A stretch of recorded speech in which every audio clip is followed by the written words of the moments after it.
Hello and welcome to PMBLounge.com. Today we are continuing our discussion on the PMI report Success in Disruptive Times, and we are looking into the conclusion, the top 3 points that we learned from this report.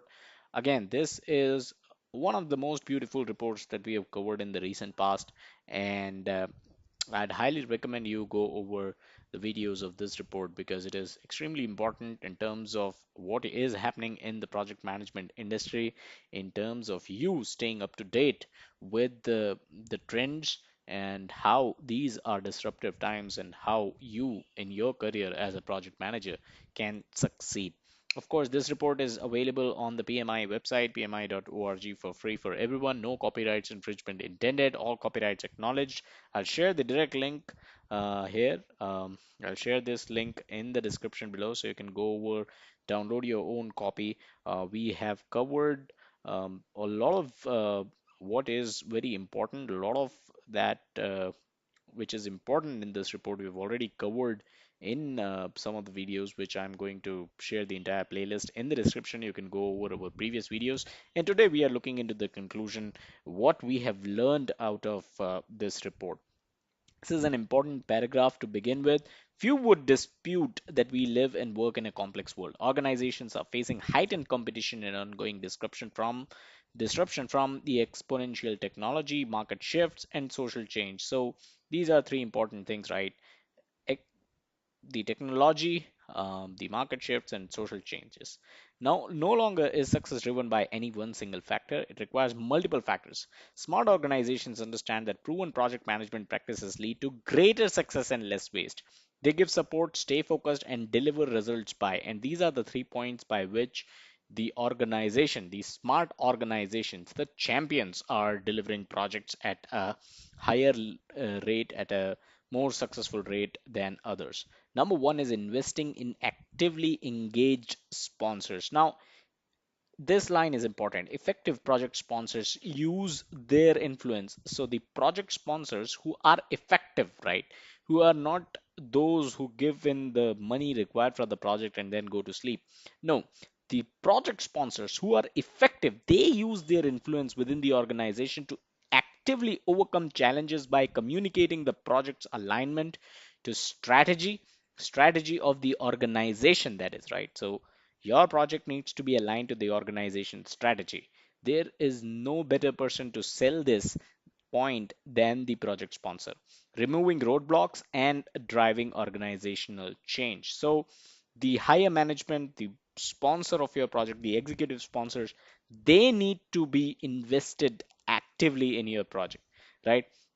So organizations, smart organizations, they make sure that their executive sponsors are actively investing in the projects, right? So they drive success home. We have covered actually this point in two of our previous PMI's reports. I'll share the link to both the playlists in the description. One of them is known as Why Good Strategies Fail.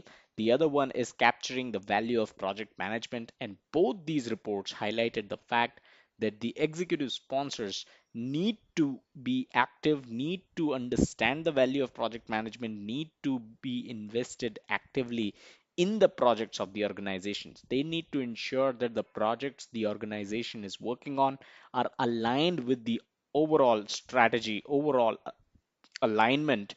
They are aligned to the overall strategy of the organization.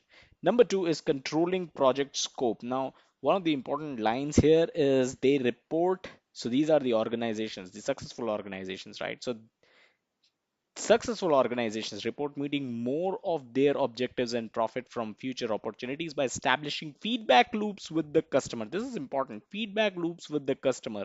Some of the kind of projects that you deliver may not actually have any feedback loop, which is the worst in the times that we are living in. And taking iterative approaches, allowing for shifts in delivery midstream. So they take feedback, they take iterative approach so that it allows for them to shift in their delivery midstream. Talk about the companies like Nokia. Why did they went out of business?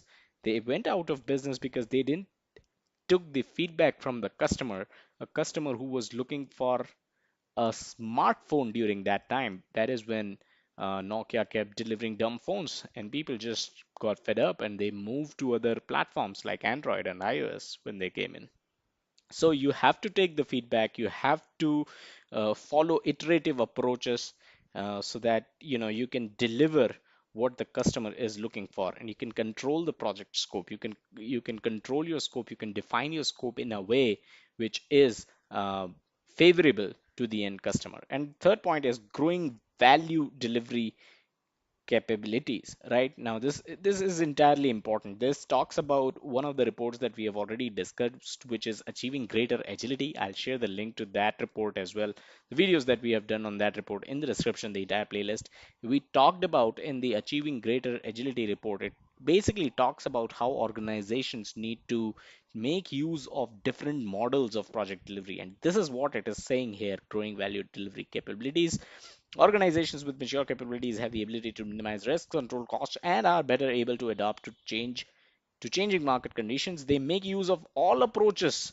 This is important. They make use of all approaches to project delivery, be it predictive, iterative, incremental, and agile, using the one that fits the needs of the project and organization. So they don't stick with waterfall, they don't stick with agile. They understand that different projects have different needs and need to be delivered on different kind of delivery models. So these are the 3 points. These points basically illustrate how you can succeed in disruptive times that we are living in. Right? Investing in actively engaged executive sponsors, controlling the project scope, and growing value delivery capabilities. So that's pretty much it that we had in this video.